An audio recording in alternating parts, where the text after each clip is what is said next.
오늘 우리에 가까운 친척, 우리에 가까운 친족, 룻기 2장 13절부터 23절까지인데 룻기 2장 20절 말씀입니다. 룻기 2장 20절 말씀 같이 읽습니다. 룻기 2장 20절 말씀 같이 읽습니다. 찾으셨으면 같이 읽습니다. 나오미가 자기 며느리에게 이르되 주께서 그에게 복 주시길 원하노라. 그가 산 자와 죽은 자에게 친절 베풀기를 그치지 아니하였도다 하고 나오미가 또 그녀에게 이르되 그 사람은 우리에 가까운 친척이요 우리에 가까운 친족 중 하나이니라 하니라. 우리에 가까운 친척이요 친족 중에 하나이니라. 가까운 친척, 가까운 친족입니다. 이건 혈연상으로만 가까운 게 아니라 이 마음으로 정서적으로 또 믿음의 측면에서 이런 또 교제의 관계에서도 가까운 친척이다 이 말이죠. 가깝다. 형제라도 먼 형제가 있죠. 형제라도 너무나 멀어서 보이지 않는 형제가 있고요. 우리의 가까운 친척, 우리의 가까운 친족. 잠깐 기도합시다. 주 하나님 아버지 감사합니다. 주님께서 이 아침에 은혜를 많이 베풀어 주셔서 또 주의 말씀이 선포될 때 주의 영께서 거룩하게 저희 가운데 임재해 주시고 제가 말씀 은혜를 많이 누리도록 복 주시길 간구합니다. 아버지 하나님께서 도우시옵소서. 오직 주께서 말씀해 주시고 주의 교훈이 전 주의 말씀을 통해서 저희 가운데 임해 주시기를 간구합니다. 모두가 큰 은혜와 평강과 주의 기쁨과 또 말씀을 듣는 기쁨과 즐거움이 가득한 시간이 되도록 도와주십시오. 감사드리며 주의 승리합니다. 아멘. 오늘은 우리의 가까운 친척이요 가까운 친족 중에 하나로다 이 말씀을 중심으로 본문을 살펴보겠습니다. 보아스는 죽은 엘리멜렉의 가까운 친족입니다. 보아스는 엘리멜렉이 고향을 떠나 모압 땅으로 가기 전에 그에게 선을 베풀었습니다. 이는 나오미의 증언을 통해서 알 수 있습니다. 보아스는 부유하고 강력한 자로서 친족들 위에 군림하고 재판한 것이 아니라 그들을 돌보고 섬겼습니다. 이제 모압에서 망해서 돌아온 나오미와 룻을 향해서 보아스는 동일한 친절과 호의를 베풀고 있습니다. 이는 보아스의 성품을 잘 보여줍니다. 보아스는 엘리멜렉의 집안이 잘 살 때나 또 망했을 때나 동일한 친절을 베풀고 기꺼이 친족으로서의 의무를 감당했습니다. 우리는 이런 일이 쉽지 않다는 것을 잘 압니다. 피를 나눈 가까운 형제나 친척이라 할지라도 평상시에는 사이가 좋다가도 놀 때, 먹을 때 이럴 때는 사이가 좋다가도 누가 망하거나 아주 형편이 망가져 버리면 이 지속적인 도움이나 부양 의무가 생긴단 말이죠. 그렇게 되면 싫어하는 것이 육신의 본성입니다. 친척이 잘 살 때는 서로 형제를 발휘하면서 친밀한 사귑을 갖다가 한쪽이 갑자기 망해버리면 큰 어려움에 처하면 말이죠. 연락할까봐 꺼리기도 하고 조용히 전화번호부터 바꾸는 조용히 전화번호부터 바꾸는 이들이 많이 있습니다. 잠언 27장 10절에 내 친구와 내 아버지의 친구를 저버리지 말며 내 재난의 날에 내 형제 집에 들어가지 말라. 가까이 있는 이웃이 멀리 있는 형제보다 나으니라. 내 재난의 날에 내 형제의 집에 들어가지 말라. 왜 그렇게 말한 것 같아요? 민폐다 이거죠. 아예 들어가지는 말라고요. 성경은 친구를 저버리지 말라고 합니다. 멀리 있는 형제, 가까이 있는 멀리 있는 형제, 가까이 있는 이웃이란 말씀은 꼭 지리적 거리의 문제를 말한 것이 아니라 우리 마음의 애정, 이 마음의 관심, 사귐, 교제의 거리에 관한 문제입니다. 여러분 이런 체험이 있을지 모르겠습니다. 피는 물보다 전하다. 그래도 믿을 것은 피부치밖에 없다. 이런 격언을 믿고 살다가 막상 어려움에 처해가지고 형제들이나 친척에게 도움을 구하러 갔다가 도움이나 위로를 고사하고 매정하게 배척을 받고 거부당하고 무시를 받고 거기다 자존심까지 막 상하는 그런 소리를 듣고 할 맛 안 나죠. 잠언 19장 7절에 가난한 자는 그의 모든 형제들도 미워하거늘 가난한 자는 그의 모든 형제들도 미워하거늘 하물며 그의 친구들이 얼마나 더 그를 멀리하겠느냐. 그가 많은 말로 그들을 따라갈지라도 그들은 그에게서 떠나가느니라. 이게 다 주의 말씀입니다. 육신의 성품을 주님께서 선생님이 잘 알고 계십니다. 성경은 사람의 육신의 본성에 대해서 정확하게 증언하고 기록하고 있습니다. 베들레헴 유다에는 엘리멜렉의 친족들이 분명히 몇이 더 있었습니다. 보아스보다 더 가까운 친족도 있었습니다. 그러나 몰락한 엘리멜렉의 집에 선뜻 찾아와서 호의와 친절을 베풀려는 친척이나 친족은 거의 없었습니다. 나오미가 모압에서 거부가 되어 돌아왔다면 전부 다 한번 얼굴에 지메렸겠지만 사정이 달라졌겠지만 망해서 돌아왔다 이거죠. 남편과 아들들은 죽고 재산은 모두 탕진한 채 단락 모압 여인 며느리 룻만 데리고 왔을 때 사람들은 그냥 놀라기만 했지 놀라고 신기하고 흥분했을 뿐이지 도움을 줄 생각은 하지 않았습니다. 주님은 율법에 가난한 자에 대한 형제들의 의무를 규정해 주셨습니다. 가난한 형제들에 대한 구제는 오늘날 사회주의 국가에서 주장하는 것처럼 국가의 책무가 아닙니다. 교회의 책무도 아닙니다. 기본적인 책무는 형제들입니다. 형제들. 그리고 친구입니다. 잠언 17장 17절에 친구는 언제나 사랑하며 형제는 어려운 때를 위하여 태어났느니라. 친구는 언제나 사랑하며 형제는 어려운 때를 위하여 태어났느니라. 이 말씀대로 자신이 누구의 형제이고 누구의 친구인지를 알고 그 의무를 행하는 것이 성경적 복지고 형제의 궁핍함을 돌보는 사랑이고 이게 형제 사랑입니다. 이게 성경이 말한 이웃 사랑, 형제 사랑입니다. 궁핍한 형제의 필요를 보고 그 궁핍함을 보고도 눈을 감는 자에게는 하나님의 사랑이 그 안에 거하지 않는다고 했습니다. 요한일서 3장 17절에 그러나 누가 이 세상에 좋은 것을 가지고 있으면서 자기 형제가 궁핍한 것을 보고 동정하는 마음을 닫아 그를 피하면 어찌 하나님의 사랑이 그 속에 거하겠느냐. 보아스 안에는 하나님의 사랑이 있었습니다. 보아스는 자기 형제가 궁핍한 것을 보고도 마음을 닫아 그를 피하는 무정한 사람, 긍휼이 없는 자가 아니었습니다. 믿음의 사람 아브라함이 자기 형제, 조카 롯이 말이죠. 포로로 잡혀갔다는 소식을 듣고 말로만 혀를 차면서 안타깝다, 마음이 안 됐다, 어떡하냐니 발을 동동 굴려 그런 것이 아니라 지체 없이 군대를 일으켜서 뒤를 쫓았습니다. 그래서 구출이 왔죠. 보아스는 룻의 형편을 잘 알고 은혜와 호의를 베풀었습니다. 야고보서 2장 15절 17절에 만일 형제나 자매가 헐벗고 일용할 양식이 없는데 너희 중에 누가 그들에게 이르되 평안히 떠나가라, 너희는 따뜻하게 하고 배부르게 하라 하고는 몸에 필요한 것들을 너희가 그들에게 주지 아니하면 그것이 무슨 유익을 주겠느냐. 이와 같이 너희 믿음도 해이가 없으면 그것만으로는 죽은 것이니라. 여기서 말하는 믿음은 뭐냐면 호의를 베풀라는 겁니다. 선을 행하라는 겁니다. 보아스는 죽은 믿음의 소유자가 아니었습니다. 보아스 안에는 형제 사랑과 더불어 살아있는 믿음, 행함이 있는 믿음이 있었습니다. 많은 사람들이 선을 행할 줄 알고도 이런저런 핑계를 대면서 죄에 대한 종교적 변명과 육신의 핑계, 자기 합리화를 일삼습니다. 자립심을 길러주기 위해서 안 돕는다느니, 고생깨나 좀 더 해봐야 정신을 차린다느니, 거짓 근성을 빼주기 위해서 안 돕는다느니, 별별 소리를 다 하면서 돕지 않을 뿐만 아니라 무시하고 깊은 상처를 주기도 합니다.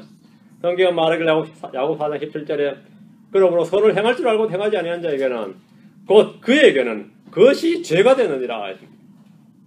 행할 줄 알고 행하지 않으면 그것이 죄가 된다. 보아스는 선을 행할 줄 알고 행하지 않는 사람이 아니라 적극적으로 선을 베풀고 넘치도록 행하고자 했습니다. 많이들이 능력이 안 된다, 사정이 어렵다 핑계를 내지만 사실은 소원이 없는 경우가 대부분입니다. 얼마 전에 제가 이 동영상을 하나 봤는데 피자집에 와서 내가 지금 배가 고프니까 남은 피자 한 조각을 제가 먹을 수 있겠습니까? 이렇게 하면 이제 몰래카메라 가고 아무도 오케이 한 사람이 없어요. 다 놓으라 그래요. 그 사람이 자기가 피자 한 판을 사가지고 자기 친구들한테 노숙자들한테 피자 한 판씩을 돌렸어요. 그러나 5분 뒤에 그 노숙자 한 사람의 노숙자가 다 먹지 못하네. 5분 뒤에 가서 그 노숙자한테 피자가 좀 남은 것 같은데 제가 먹어도 되겠습니까? 그러니까 당신도 배고픈가 뭐 드시고 그러더라는 거죠. 응? 가난한 사람들은 다 나누더라 이거예요. 응? 그런 실험을 여러 가지 해가지고 미국에서 한 거 제가 영상을 본 적이 있어요. 응? 이 사람들이 선을 행할 줄 알고 행하지 않는다 이거죠. 응? 근데 그것이 그에게 죄가 되느니라. 이 죄가 되는 줄 모르고 있습니다. 죄가 되는 줄 모른단 말이죠. 응? 그 능력이 안 된다, 사정이 어렵다. 이것은 다 핑계죠. 사실은 소원이 없는 경우가 대부분입니다. 선을 행할 의지가 없는 경우가 대부분이에요.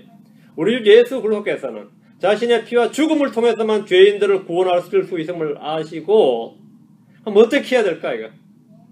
하늘에서 말씀이신 분이 직접 육신 입고 사람이 되셔서 죽어야 되는데 주님은 그렇게 하면 죄인들이 구원받는 걸 알고 있습니다. 그럼 행할 수 있는 일이라면 어떻게 하겠어요? 기꺼이 말씀이 육신이 돼서 오셔서 죽으시는 겁니다. 주님은 선을 행할 줄 알고도 행하지 않으면 그것이 그에게 죄가 된대. 그 주님께서 꼼짝없이 해야 되는 일입니다. 자신의 생명과 자신의 몸을 우리를 위해서 내놓으셔야 되는데 그렇게 하는 것이 선이고 그것을 통해서만 사람의 구원이 있다면 주님 그것을 행하는 겁니다. 주님은 선을 행할 줄 아셨고 아시는 대로 행하셨습니다.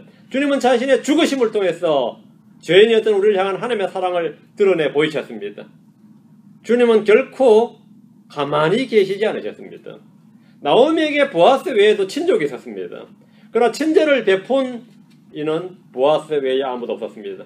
보아스는 돈이 많아서 성품이 좋아서 마음이 약해서 아니면 무력이 전혀 없는 사람이라서 친절을 베푼 것이 아닙니다. 아니면 전에 엘리멜렉의 신세를 너무 많이 졌다든지 아니면 나오미에게 지금 약점이 잡혀있다든지 그래서 선을 베푼 게 아닙니다. 보아스는 하나님의 말씀에 순종해서 그렇게 행했던 겁니다.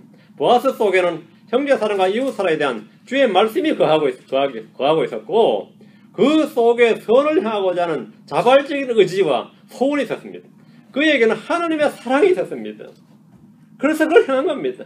보아스는 레위기 25장의 말씀에 그대로 순종했던 겁니다. 자, 레위기 25장으로 갑니다. 레위기 25장 35절 36절 신명기 15장 11절 두 구절 봅니다. 신명기 15장 레위기 25장 레위기 25장 35절 36절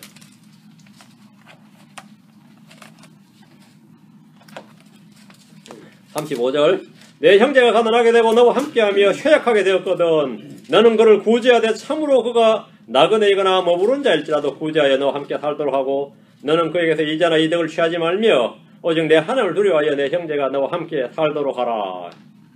이게 주님의 율법입니다. 형제의 의무를 규정한 율법이에요. 보아스는 이 말씀을 족쇄나 사슬로 아니면 무거운 짐으로 이긴 것이 아니라 형제 사랑의 의무를 특권으로 감사함으로 자원해서 자발적으로 행했습니다. 믿음이 없는 사람에게 주의 말씀, 주의 명령은 무거운 짐이 되지만 하나님의 사랑이 그 속에 있을 때 주의 계명은 전혀 무겁지 않습니다. 하나님에서 난 믿음은 모든 것을 이기며 하나님의 사랑은 모든 것을 견딥니다. 신명기 15장 11절 신명기 15장 11절 가난한 자가 그 땅에서 결코 그치지 아니하리라. 그러므로 내가 내게 명령하여 이르노니 주의 명령입니다. 내가 내게 명령하여 이르노니 너는 내 땅에서 내 형제와 내게 있는 가난한 자와 궁핍한 자에게 내 손을 넓게 펼칠지니라. 내 손을 넓게 펼지니라. 보아스에게 이런 말씀은 늘 향하는 말씀이었고 마음속에 간직된 말씀이었습니다. 보아스는 이런 말씀을 듣고 안 것이 아니라 듣고 그친 것이 아니라 항상 몸소 행하던 바였습니다. 우리는 보아스를 통해서 진정한 형제사랑이 무엇인지 충분히 배울 수 있습니다. 주님 우리의 형제이며 우리의 친구입니다. 우리는 믿음의 가족이고 그리스도 안에서 모두 형제입니다. 주님 우리를 떠나지 않으시며 결코 버리지 않으십니다. 자, 본문을 보겠습니다. 룻기 2장 13절입니다. 그때 그녀가 이르되 내 주여 내가 당신의 눈앞에서 호의를 얻기 원하나이다. 내가 당신의 여종들 중에 하나와도 같지 못하오나 당신이 나를 위로하시고 당신의 여종에게 친절히 말씀하셨나이다 하니라. 룻이 보아스에게 한 말입니다. 룻은 보아스에게 엎드려 호의를 구했습니다. 룻은 자신이 남들보다 낫지 못하다는 점을 분명히 알고 있었으며 특별한 대우를 기대하지 않았습니다. 그녀는 단지 은혜를, 호의를 원했습니다. 성경 분명히 말하기를 빌립보 대장 3절에 어떤 일도 다툼이나 헛된 영광으로 하지 말고 오직 겸손한 생각으로 각각 자기보다 남을 더 낮게 여기며 룻은 보아스의 여종들이 자기보다 낫다 이거예요. 각각 자기보다 남을 더 낮게 여기며 겸손한 생각으로 각각 자기보다 더 남을 낮게 여겼다. 이게 룻의 기본적인 마인드였어요. 룻은 내가 당신의 여종들 중에 하나와도 같지 못하오나 라며 다른 사람들보다 자신을 낮추었고 남을 자기보다 더 낮게 여겼습니다. 룻은 자신이 보아스로부터 받은 위로와 친절에 대해 감사하며 호의를 구했습니다. 겸손한 자는 하나님께 더 많은 은혜를 받습니다. 하나님께서는 겸손한 자에게 더 많은 은혜를 베푸신다고 하셨습니다. 많은 그리스도인들이 하나님 앞에서 룻과 같이 자신에게 늘 넘치도록 주시는 그 은혜를 깨달을 수만 있으면 얼마나 좋겠습니까? 주님의 넘치는 은혜를 오히려 부족하다고 불평하고 계속해서 뭔가를 더 얻을 수 있는데 주지 않는 주님을 원망하며 주님을 인색한 하나님으로 만들어버린 사람들이 너무 많습니다. 여러분은 그러지 마십시오. 십자가에서 죽으시고 부활하셔서 내게 영원한 생명을 주신 하나님은 내게 모든 것을 넘치도록 주셨습니다. 지금 여러분이 하실 일은 내가 주께로부터 무엇을 받았는가, 나의 양손에 주어져 있는 것이 무엇인지를 곰곰이 생각해 보는 겁니다. 그리고 받은 은혜를 충분히 깨닫고 감사하면서 그 사실을 주님께 고백하면서 그것이 바로 감사의 희생물이고 입술에 송아지고 하나님이 심히 기뻐하시는 영적 희생물입니다. 그것이 바로 영적 희생물입니다. 모압 여인 룻은 그런 영적 희생물을 들을 줄 아는 여인이었습니다. 그러나 대부분의 크리스천들은 받은 은혜를 깨닫지 못하고 감사하는 대신에 언제나 부족하다고 불평하거나 내가 원하는 만큼 주시지 않는 주님을 원망하면서 하나님께 계속 불평을 합니다. 여러분 그러시면 안 됩니다. 지금 우리는 위로부터 성령을 부음받았습니다. 예수님께서는 자신의 생명을 주셨습니다. 우리는 그래서 예수님을 통해서 영원한 생명을 받았습니다. 그럼 우리가 해야 할 일이 뭡니까? 계속해서 그분께 감사하고 찬양의 희생을 하나님께 드리는 겁니다. 히브리 13장 15절에 그러므로 우리가 그분으로 말미암아 계속해서 찬양의 희생을 하나님께 드리자. 그것은 곧 그분의 이름에 감사를 드리는 우리 입술의 열매니라. 우리 입술의 열매니라. 다시 룻기로 갑니다. 2장 14절. 보아스가 그녀에게 이르되 식사할 때에 넌 이리로 와서 빵을 먹으며 내 빵족을 식초에 찍으라 하니 그녀가 곡식 빼는 자들 옆에 앉으매 그가 그녀에게 볶은 곡식을 건네주니 그녀가 배불리 먹고 남겼더라. 이 보아스가 룻에게 자기 일꾼들하고 똑같이 대해주고 있습니다. 똑같이 앉아서 똑같이 먹을 걸 줬어요. 자기 밭에서 일하는 일꾼하고 밭에서 그 이삭을 줍는 여자하고 말이죠. 똑같이 대해주고 있단 말이죠. 보아스는 룻에 먹을 것을 충분히 공급해 줬습니다. 밭에 이삭 줍는 룻에게 곡식 빼는 자들 옆에 앉게 했고 그들과 동일한 빵과 식초와 볶은 곡식을 건네줬습니다. 이는 목자이신 우리 주님의 역할을 보여줍니다. 목자의 첫 번째 역할이 뭡니까? 먹이는 겁니다. 양들을 먹이는 겁니다. 그리고 양들을 감독하는 것, 돌보는 것, 지키는 겁니다. 보아스는 룻을 먹이고 그녀를 돌보는 감독이 되었습니다. 보아스는 룻이 요구하는 것 이상, 생각하고 상상하는 것 이상으로 넘치도록 먹을 것과 돌봄, 이 보살핌, 이것을 주었습니다. 14절에서는 룻에 먹을 것을 공급하고 그녀가 배불리 먹고 남겼습니다. 15절에서는 그녀가 하는 일, 이삭 줍는 일을 돌보아 줌으로써 그 열매를 넘치도록 했습니다. 16절에서는 룻이 이삭을 주울 때 더 많이 주울 수 있도록 아예 일부를 떨어뜨려서 더 많이 줍도록 넘치게 했습니다. 보아스는 룻에게 은혜를 베풀며 그녀가 행한 일에 대해서 넘치도록 보상해 주고 있습니다. 하나님의 날개 그늘 아래 의지하러 온 모압 여인 룻에게 자신이 말한 대로 그 하나님의 성품을 그대로 드러내 보였습니다. 룻을 복주시고 보상해 주시는 하나님은 우리의 주 하나님이신데 누구를 통해서 하느냐? 그 말씀에 순종하는 사람을 통해서 그 일을 하십니다. 주님을 신뢰하십시오. 여러분 충분히 체험을 받을 겁니다. 의에 줄이고 목마른 자가 되십시오. 그는 체험을 받을 겁니다. 마태복음 6절에 의에 줄이고 목마른 자들은 복이 있나니 그들이 배부를 것이기 때문이요. 의에 줄이고 목마른 자들은 복이 있나니 그들이 배부를 것이다. 여기 배부를 것이다. be filled입니다.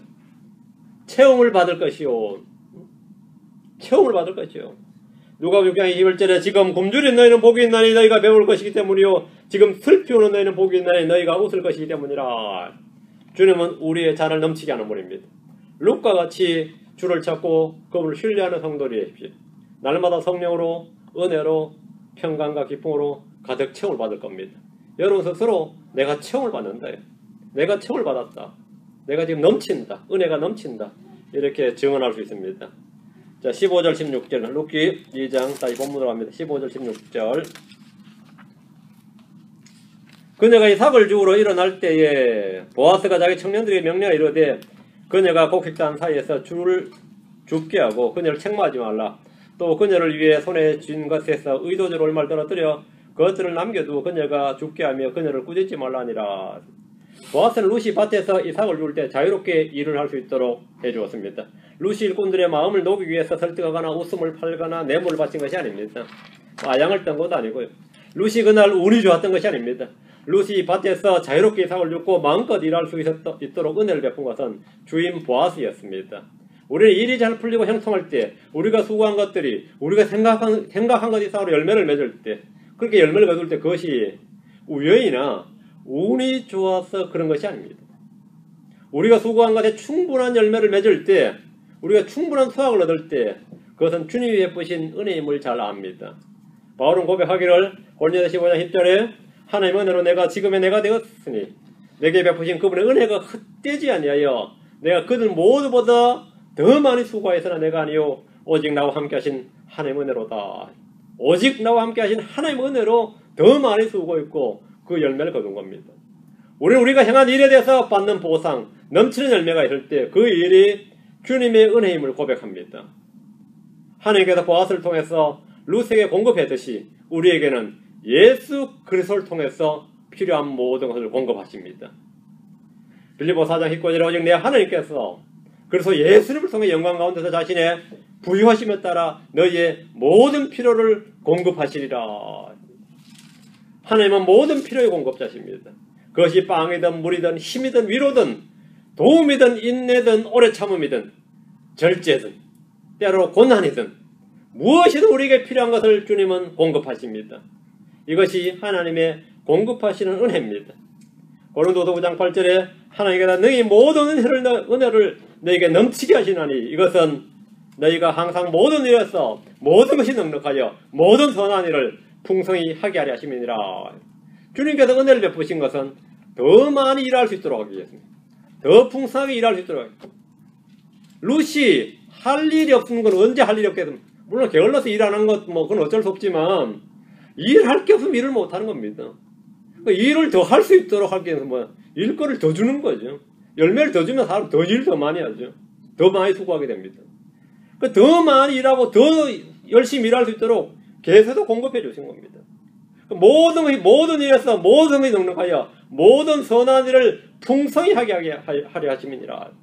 주님께서 우리에게 일을 할 수 있도록 일거리를 주시는 분입니다. 주님이 공급하시면 우리는 충족됩니다. 고린도서 3장 5절에 우리는 어떤 일이 우리 자신에서 난 것을 생각할 만큼 능력 있지 아니하며 오직 우리의 충족, 우리의 만족은 our sufficiency, 우리의 충족함은 하나님에게서 나느니라 했습니다. 하나님에게서 나느니라. 우리 자신에서 나는 것이 아닙니다. 하나님에게서 뭐가 난다고요? 예, 충만한 공급이 난다요. 충족함이 난다요. 16절 말씀에서 의도적으로 얼마를 떨어뜨려 이 말이지. 16절 말씀 보시면 의도적으로 얼마를 떨어뜨려 할 때 이게 of purpose, 목적을 가지고 떨어뜨렸다. 의도적으로 일부러 떨어뜨렸다. 보아스는 일꾼들에게 룻을 위해서 손에서 의도적으로 목적을 가지고 이삭을 떨어뜨리라고 했습니다. 밭에서 이삭을 계속 죽을 수 있도록 해준 겁니다. 룻은 보아스의 목적에 따라 열매를 풍성히 거둘 수 있었습니다. 마찬가지로 우리는 하나님의 목적에 따라 부르심을 받은 자들로서 하나님께서 목적하신 대로 모든 것이 합력하여 선을 이루옵니다. 하나님 모든 것을 자신이 뜻하신 계획대로 이루시는 분이며 우리는 그분의 목적에 따라 예정되어 그분 안에서 상속 유업을 얻습니다.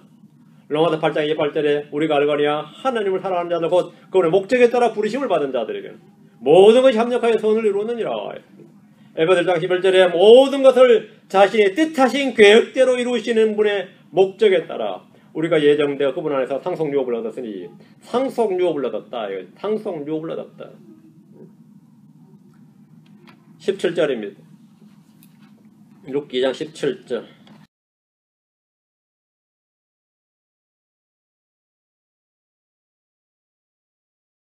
룻이 그것을 가지고 도시로 들어가 자기 시어머니에게 자기가 죽은 것을 보이고 자기가 배불리 먹고 남긴 것을 가져다가 시어머니에게 드리매 룻은 자신이 종일 일한 수고 열매를 시어머니 나오미에게 보였고 자신이 배불리 먹고 남긴 것을 가져다가 시어머니에게 드렸습니다. 룻은 모압에서도 그랬고 이곳 베들레헴에서도 여전히 나오미를 섬기고 있습니다. 룻은 열심을 내어서 나오미를 섬겨왔고 지금도 섬기고 있습니다. 성경은 이것을 뭐라 그러죠? 이것을 뭐라 그러죠? 사랑의 수고라 그럽니다. 이 사랑의 수고에 대해서 주님이 결코 잊지 아니하시느니라 이렇게 말씀하셨습니다. 이전에도 섬겨왔고 지금도 섬기고 있단 말이죠. 이 사랑의 수고, 이 사랑의 수고. 룻은 사랑의 수고를 감당했는데 하나님이 잊지 아니하신다. 19절 말씀입니다. 룻기장 19절. 그녀의 시어머니가 그녀에게 이르되 내가 오늘 어디에서 죽었느냐? 어디에서 일을 하였느냐? 너를 알아준 자에게 복이 있기를 원하노라 하니 그녀가 자기가 누구와 함께 일했는지 자기 시어머니에게 알리고 오늘 나와 함께 일한 사람의 이름은 보아스니이다 하며 나오미 룻이 오늘 어디서 일을 했고 누구와 함께 일했는지 물었습니다. 어디서 일했는지 물었죠. 낯선 타국 땅에서 이곳에 온 룻이 남의 밭에서 저녁 때까지 온종일 보리 이삭을 줍는 일을 했으니 도대체 어디서 일을 했을까 궁금해했을 겁니다. 롯은 오늘 나와 함께 일한 사람의 이름은 보아스니다 하며 나오미의 질문은 뭐였습니까? 어디에서 주었느냐였습니다. 어디에서 일했느냐? 일한 장소를 물었는데 롯은 장소가 아니라 누구와 함께 일했는지 나와 함께 일한 사람이 누구인지를 대답했습니다. 이것은 가장 위대한 우문현답입니다. 사람들은 누구가 성공을 했다, 누가 잘 됐다, 누가 어떻게 변화됐다, 그러면 어떻게 했냐, 언제 어디서 했냐, 이렇게 비결을 묻습니다. 맞죠? 나도 그렇게 되고 싶으니까 네가 뭘 했냐, 그러니까 그걸 물어요. 사람들 질문 다 이겁니다. 사람들의 질문과 사람들의 주된 관심은 그걸 어디서 얻었느냐 이거. 주로 노르웨이, 그게 있는 장소가 어딨냐 이거. 나한테 좀 가르쳐주랴. 응? 어디 가면 그래 좋은 게 많이 있느냐 이거. 나에게 좀 알려주라. 아니면 노하우입니다. 비결이 뭐냐, 방법을 묻습니다. 구원은 어디에 있는 것이 아니라 누구에게 있습니다. 사람들은 무엇을 해야 하는가요? 어떻게 해야 되는가 묻지만 좀처럼 누가 하라고 묻지 않습니다. 자신이 하고 싶어 합니다. 자신이 방법만 가르쳐주면, 장소만 가르쳐주면 내가 할 수 있다고 생각합니다. 그러나 그렇지 않습니다. 누가 나를 구원할 것인가? 누가 나를 이 사망의 몸에서 건져내 줄 것인가? 누가 이 문제를 해결해 줄 것인가? 핵심은 누가에 있습니다. 나오면 네가 어디서 일했느냐? 어디에서라고 질문했지만 롯은 누가 나와 함께 일했는지를 말했습니다. 누가 나와 함께 일했는지, 누구인지, 누구를 알려줬습니다. 보아스니다. 핵심은 누구입니다. 후입니다. 누가에 있습니다. 나오면 롯이 어디서 일했는지 관심이 있었지만 롯은 어디서 일한 것이 중요한 것이 아니라 오늘 누가 나와 함께 일했는지 그것이 훨씬 더 중요했습니다. 나와 함께 일한 사람은 보아스니다. 어디서 일했는지가 중요하지 않습니다. 누가 나와 함께 일했는지가 중요합니다. 이것을 온종일 밭에서 일한 결과에 대한 롯의 고백입니다. 유대인들은 사도들이 갈릴리 출신의 학문 없는 무식한 자들인 줄 알고 있었는데 그들이 복음을 전할 때 좀 이상했습니다. 너무 말을 잘하고 학식 있고 율법을 막 줄줄 인용하고 말이죠. 어느 날 갑자기 담대하게 권위있게 은혜롭게 지혜가 충만한 가운데 하나님의 말씀을 선포하는 것이 이상했습니다. 그래서 그 비결이 무엇인가? 저 베드로와 요한이 어찌 저렇게 되었을까요? 사도행전 4장 13절. 그 비결이 뭔가 같습니까? 갑자기 어디서 쟤들이 저렇게 말씀을 잘 전하고 말이죠. 이 말씀에 이 율법에 능한 자가 되었는가 말이죠. 사도행전 4장 13절. 그건 약 먹는다고 될 일도 아니다 말이죠. 그렇죠. 사도행전 4장 13절.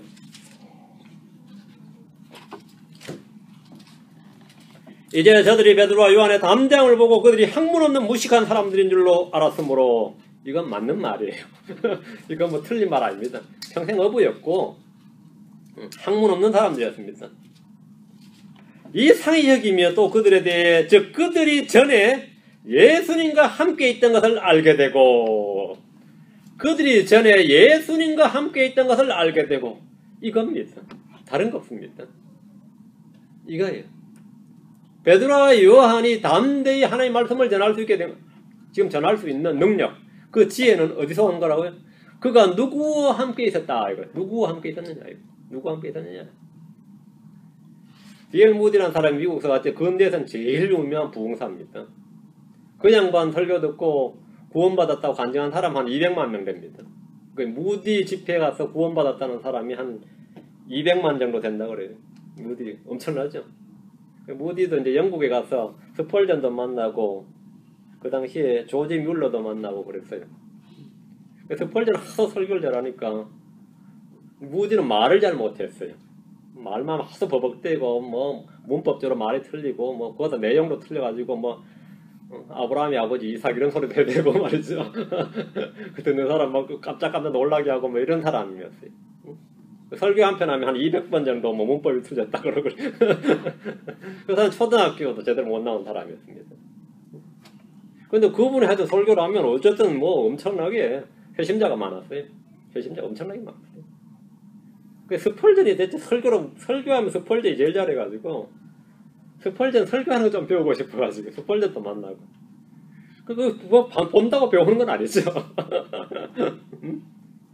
그래서 또 뮬러를 한번 만났는데 뮬러가 딱 하는 첫 마디가 나는 자네 디엘 무디한테 관심 없고 자네를 사용하시는 하나님께는 관심이 많네. 딱 그랬어요. 자네와 함께 하시는 하나님에게 내가 관심이 많네. 그래서 무디가 거기서 딱 깨달았어요. 내가 지금 누굴 찾고 배운다 그러는데 그게 중요한 게 아니었구나. 이게. 나와 함께 하신 그 누구, 그게 중요하다. 이거.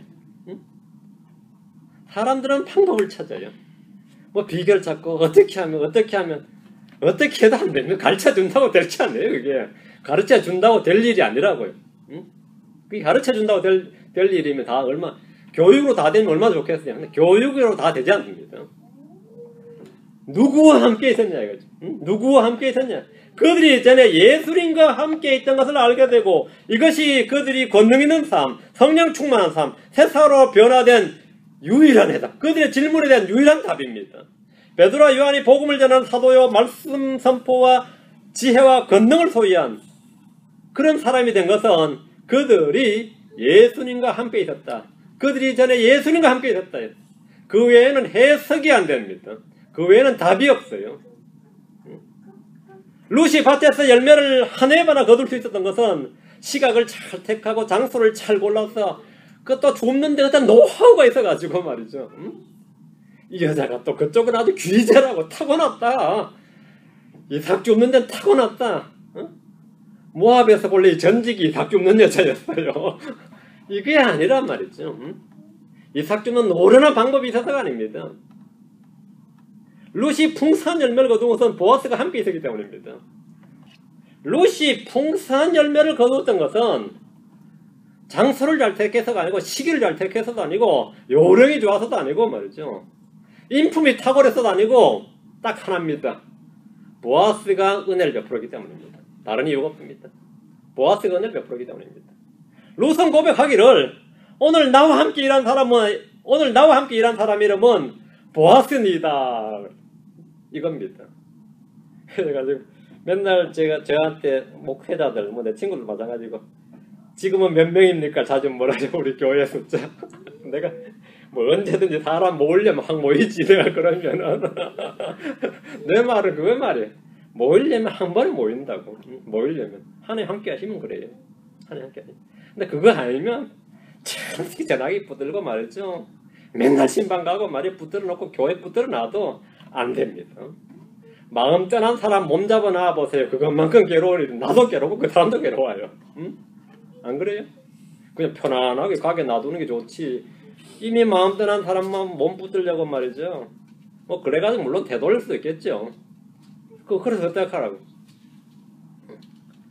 그래가지고 10년이 지났는데도 목사님 아이 그 숫자면 목사님 그쪽에 자질이 없는 걸로 봐도 그만둬야 되지 않을까요? 이런 사람도 있고. 그래가지고 10년이 지나도 내가 낙마하지 않고 하는 거 보니까 뜻이 있나 봅니다. 그런데 보통 그래요. 10년이 지나고 사람이어서도 아무렇지도 않은 거 보면 전혀 별 문제가 없나 보다. 그것도 은혜가 없으면 못하는 겁니다. 은혜 없으면 것도 못해요. 핵심이 뭐냐면 오늘 나와 함께 일한 사람의 이름은 보아스니다 이겁니다. 오늘 나와 함께 일한 사람의 이름은 보아스니다. 보아스가 룻과 함께 같이 이삭 주었습니까? 그러니까 들으면 보아스가 황당하지. 내가 지금 룻이 지금 자기와 함께 일했다는데 같이 옆에서 주워줬어요? 그러니까 이게 다 내 혼자 죽은 게 아니라 둘이 죽은 거야. 그건 아니죠. 그러나 분명히 룻이 이삭을 줍는 일, 풍성히 거두는 일에 결정적인 일을 한 사람은 누굽니까? 보아스였습니다. 보아스였어요. 보아스 아니었으면 절반도 못 거두는 거죠. 사실 보아스는 룻이 이삭을 줍는 일에 룻보다 훨씬 더 큰 일, 더 많은 일을 했다고 할 수 있습니다. 룻은 자신이 한 일이 자기 홀로 부지런히 일했다고 하지 않고 보아스가 나와 함께 일한 사람이다. 우리는 일할 때 하나님 우리와 함께 일하십니다. 하나님이 함께 일하신다. 이거. 고린도전서 3장 9절, 고린도후서 6장 1절. 고린도전서 3장 9절, 고린도후서 6장 1절. 우리는 하나님과 함께 일하는 일꾼이요 너희는 하나님의 농사요 하나님의 건물이니라. 우리는 하나님과 함께 일하는 일꾼이요. 우리는 세상이라는 밭에서 혼자 일하는 것이 아닙니다. 하나님 우리와 함께 일하십니다. 우리는 하나님과 함께 일하는 일꾼입니다. 지금 룻이 지금 하는 고백이 이겁니다. 나와 함께 일한 사람 이름은 보아스니다. 우리 뭐라 그럽니까? 나와 함께 일한 사람 이름은 예수 그리스도시다. 내 속에서 일하시는 분은 성령님이시다. 하나님이 나와 함께 일하신다. 고린도서 6장 1절. 고린도서 6장 1절. 그런데 우리가 그분과 함께 일하는 일꾼으로서, 그런데 우리가 그분과 함께 일하는 일꾼으로서 너희에게도 감청하노니 너희는 하나님의 은혜를 헛되이 받지 말라. 주님 우리가 일할 수 있도록 돌보시고 감독하십니다. 열매를 거둘 수 있도록 다양한 조치를 취하십니다. 우리 내가 한 일이 우리 모두 내가 한 일이 나 홀로 한 일이 아니라 모두 주와 함께 한 일이고 주님 우리 속에서 강력하게 활동하시고 일한 것임을 알고 고백합니다. 다시 읽기로 합니다. 20절 20절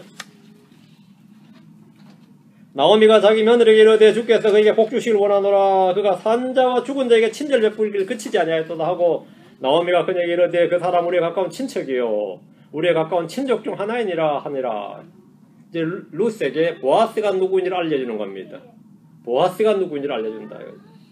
나오미는 보아스가 어떤 사람인지 루스에게 증언해 줬습니다. 나오미는 주께서 그에게 복 주시길 원했습니다. 그가 산자와 죽은 자에게 친절 베풀기를 그치지 아니하였도다. 이 말은 보아스가 예전부터 엘리멜렉 죽은 자죠. 엘리멜렉에게 매우 잘해주었고 지금 산자 나오미에게도 잘해주고 있다는 사실을 보여줍니다. 그는 오늘 하루 루스에게만 잘 대해준 것이 아니라 이전에도 온 집안을 잘 돌보아 주었던 겁니다. 자기 가족과 친족을 돌보는 일은 그리스도인에게는 너무나 당연한 의무 특권입니다. 그러나 그것을 핑계로 주님을 섬기는 일에 게으르면 안 됩니다. 고통과 슬픔 속에서 빈손으로 돌아와서 살 길이 막막했던 나오미에게 주님은 큰 복을 주셨습니다. 나오미가 룻과 함께 모압을 떠나 주님 앞으로 돌아왔을 때 주님은 그들을 복 주셨습니다. 영적으로 크게 쇠락해 있고 앞으로 먹고 살 길이 막막한 분이 계십니까? 이 시간 주님께로 돌아오십시오. 주님이 돌보십니다. 주님을 회개하고 돌이킨 혼들에게 지난 일을 묻지 않으시며 다시 돌아온 그 자체를 받으십니다. 돌아온 탕자를 받으시고 환대했던 아버지처럼 하나님을 회개한 죄인들을 기쁨 가운데 받으시고 복을 주십니다. 우린 나오미가 보아스를 일컬어 그 사람은 우리의 가까운 친척이요 우리의 가까운 친족 중 하나이니라 하듯이 우리 주 예수님에 대해서 동일한 고백을 할 수 있습니다. 예수님 그분은 나의 형제시고 나의 친구시니라. 그분은 나를 사랑하셔서 나를 위해 자신을 버리셨노라. 이런 고백을 얼마든지 할 수 있습니다. 21절입니다.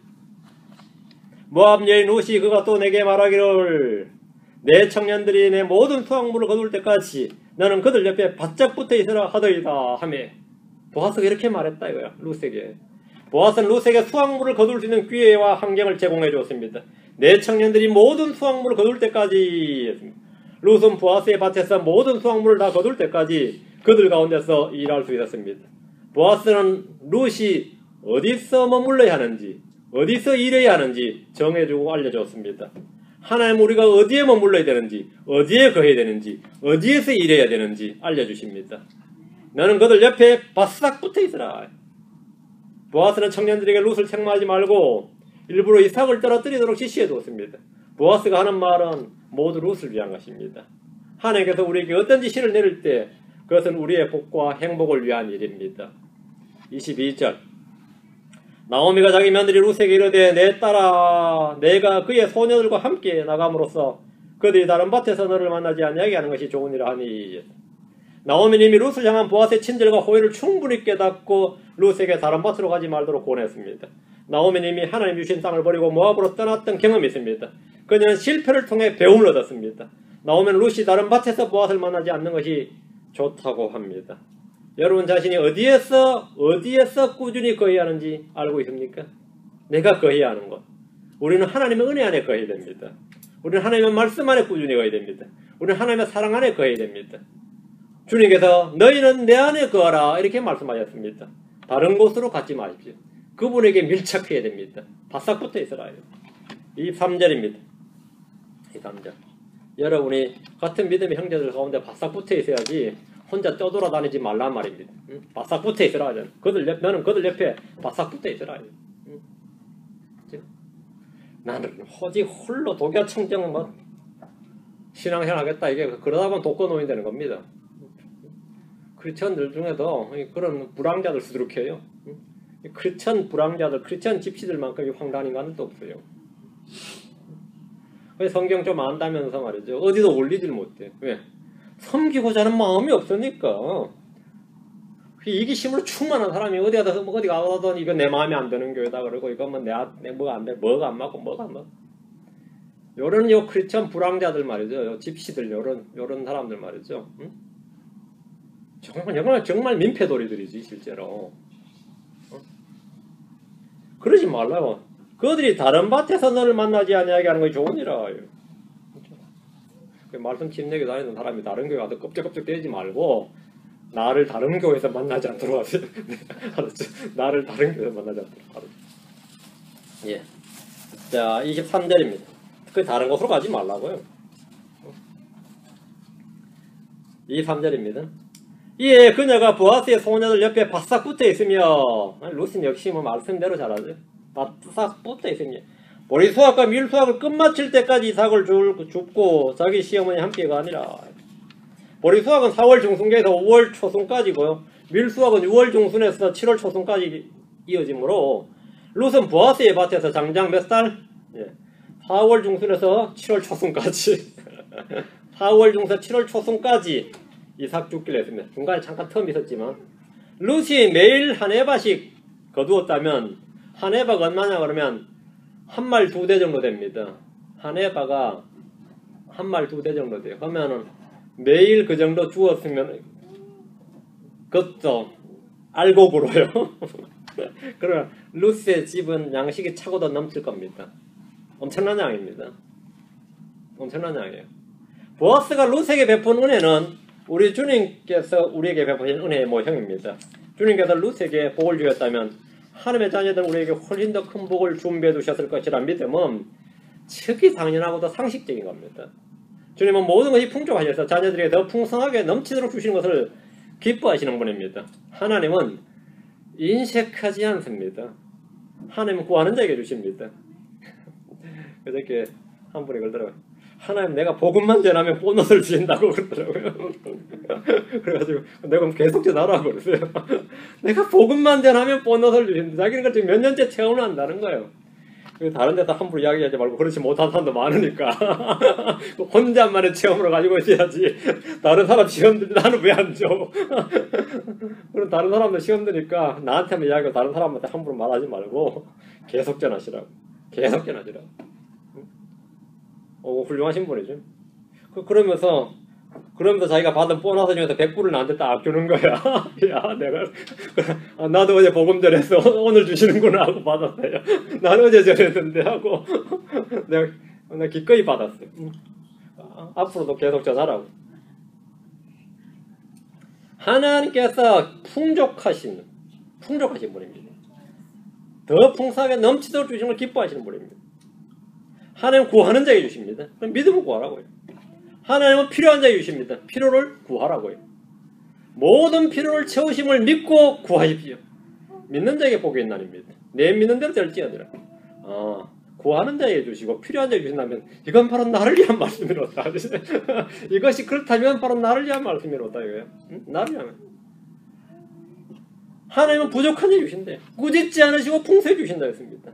우리가 할 일은 어딘가에 처박혀 있는 것이 아니라 세상이란 밭으로 내가 일할 곳으로 구하는 것, 뭔가 있는 곳으로 가는 겁니다. 가는 겁니다. 거기에 이미 준비된 누가 있어요.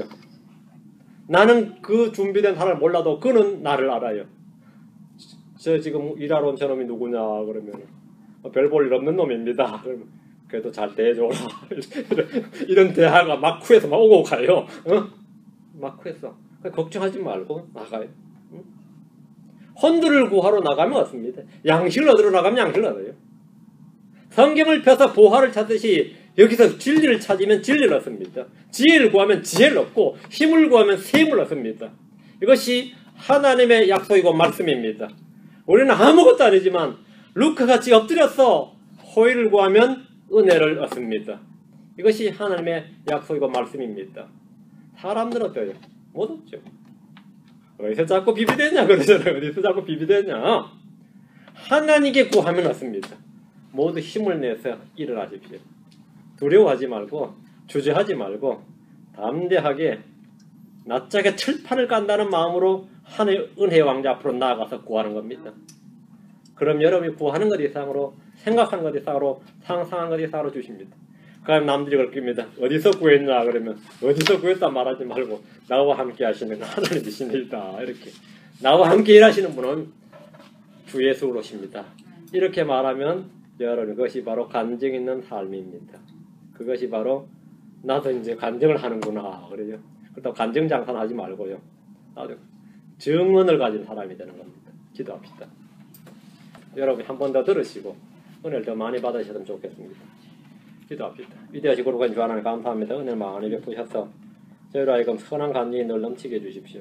모든 성도들이 주님의 은혜를 믿고 구하고 또 주님 앞에 담대히 나아갈 수 있게 하시고 저희에게 또 그런 충만한 복이 임하게 해주시고 주께서 말씀하신 그런 말씀의 삶을 살도록 해주십시오.